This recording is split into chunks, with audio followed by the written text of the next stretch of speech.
Do you know a needle is the most important part of a sewing machine? And thread, and quality of thread, is the second. So on the Singer Simple Sewing Machine, I'm going to show you how you change the needles.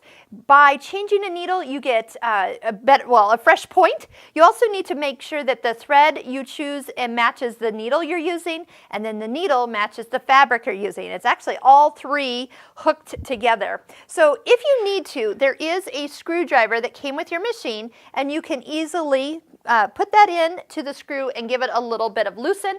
But on this one, you can almost do it with just your finger and loosen and tighten just with your own strength. When you loosen that up, the needle will drop out. And as you put a new needle in, you want to make sure that the flat side to the top of the needle aims to the back of the machine. So a lot of times what I'll do is put my needle tip into the presser foot first, lift that needle all the way up, make sure it gets at the highest position, because if you don't, if you kind of put it in and then tighten it, if it's too low, it will hit the bobbin case, and well, that's not going to work out very well. Stitches don't form. It's not a pretty sight.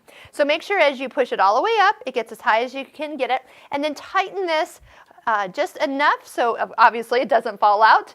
Ask me how I know. So give it a good little tighten. Don't over tighten it though, but you could use the screwdriver gently to give it just a little bit of a nudge before you, to get it to stay in. So remember, needles, we do have a whole bunch of needle videos up in this corner that will help you understand needles better so you know which needle goes with which fabric. And don't forget, change it and don't sew over pins.